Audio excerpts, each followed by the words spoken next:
আসসালামু আলাইকুম, daily cooking by বকুল চ্যানেলে স্বাগতম। আমি আজকে আরেকটি রেসিপি নিয়ে হাজির হয়েছি। আমি আপনাদেরকে বানিয়ে দেখাবো ফুচকা। ফুচকা বাচ্চাদের খুব পছন্দের একটি খাবার। বড়রাও পছন্দ করে, তো বাচ্চারা দেখা যায় যে স্কুলে গেলে ওই ফাঁকে গেট থেকে ফুচকা খেয়ে নেয়। তো ওদের খুব পছন্দের একটি রেসিপি, তাই আমি মাঝে মধ্যে ওদেরকে বাসায় বানিয়ে দিই। যে বাহিরেরটা বেশি ভালো না, তোমরা বাসায় বানিয়ে দিই, ওইটাই খাও। ঝাল কম দিয়ে বাচ্চাদের জন্য বাসায় তৈরি করে দিই ফ্রেশভাবে। তো আমি আজকে আপনাদের সাথে শেয়ার করব। আমি এখানে কিছু তেঁতুল নিয়েছি, 1 কাপ পানি দিয়ে তেঁতুলটা 10 মিনিট ভিজিয়ে রাখবো। আমি বিচি সরিয়ে তেঁতুলটা পরিষ্কার করে নিয়েছি। আমি এখানে 1 চা চামচ চিনি দিয়ে দিলাম, সামান্য লবণ দিয়ে দিলাম, আধা চা চামচ বিট লবণ দিয়ে দিলাম, 1/2 চা চামচ জিরার গুঁড়া দিয়ে দিলাম, সামান্য চিলি ফ্লেক্স দিয়ে দিলাম, কয়েকটা কাঁচামরিচ দিয়ে আমি ভালোভাবে মিশিয়ে নিচ্ছি। আপনারা চাইলে মিষ্টিটা আরও বাড়িয়ে দিতে পারেন। ফুচকাতে ঝাল, মিষ্টি, টক তিনটাই ভালো লাগে, যে যার পছন্দ মতো নিয়ে খেতে পারেন। আমি এখানে সামান্য লেবুর রস অ্যাড করেছি। হয়ে গেল ফুচকার মিষ্টি পানি। এখন আমি তৈরি করব ফুচকার জন্য টক পানি। আমি এখানে 1 কাপ তেঁতুলের পানি নিয়েছি, স্বাদ মতো লবণ দিয়ে দিলাম, সামান্য বিট লবণ দিয়ে দিলাম,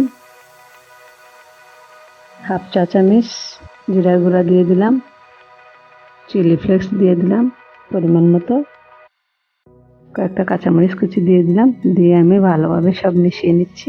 এটা যেহেতু টক, সেজন্য আমি মরিচটা কম দিয়েছি। দিয়ে দিলাম সামান্য লেবুর রস। লেবুর রসটা দিলে দারুণ একটা সেন্ট আসে, খেতে ভালো লাগে। বানানো হয়ে গেছে ফুচকার টক পানি। এখন আমি জাল পানিটা তৈরি করব। এখানে আমি 1 কাপ তেঁতুলের পানি নিয়েছি, স্বাদ মতো লবণ দিয়ে দিলাম, 1/2 চা চামচ বিট লবণ দিয়ে দিলাম, 1/2 চা চামচ জিরার গুঁড়া দিয়ে দিলাম, কয়েকটা কাঁচামরিচ কুচি, চিলি ফ্লেক্স 1 টেবিল চামচ।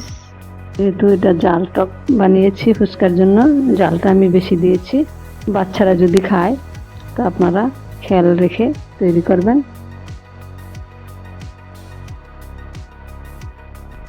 দিয়ে দিলাম সামান্য লেবুর রস, দিয়ে আমি সব ভালোভাবে মিশিয়ে নিচ্ছি। বানানো হয়ে গেছে ফুচকার 3 রকমের ফুচক পানি। আমি এখানে 1 কাপ ডাবলি সিদ্ধ করে নিয়েছি ফুচকার পুরটা তৈরি করার জন্য। ডাবলিটা আমি এমনভাবে সিদ্ধ করেছি যেন আস্ত থাকে, আস্ত থাকলে খেতে ভালো লাগে।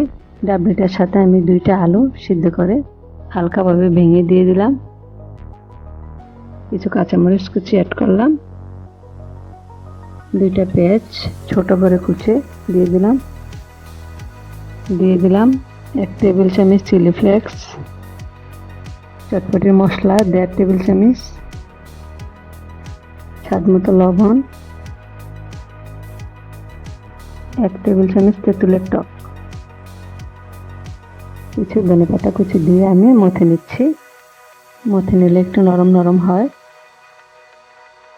একটু মাখা মাখা হলে ফুচকার খোলসটার ভিতরে দিলে খেতে ভালো লাগে। আমি ফুচকাটা ভেঙে এভাবে পুরটার ভিতরে দিয়ে দিচ্ছি। আমার ডিসক্রিপশন বক্সে ফুচকার খোলসটা বানানোর রেসিপি দেওয়া আছে, চাইলে আপনারা ওইখান থেকে দেখে নিতে পারেন। আমি ফুচকার যে ব্যবসায়ী যারা আছেন তাদের রেসিপি দিয়ে আমি আপনাদের সাথে শেয়ার করেছি। দেখুন আমার ফুচকা বানানো হয়ে গেছে।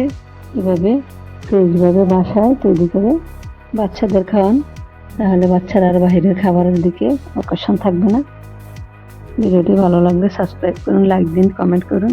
যারা সাবস্ক্রাইব করেছেন, লাইক কমেন্ট করেছেন, তাদেরকে অনেক অনেক ধন্যবাদ। আগামী দিন নতুন রেসিপি নিয়ে হাজির হব। আজ এই পর্যন্ত, আল্লাহ হাফেজ।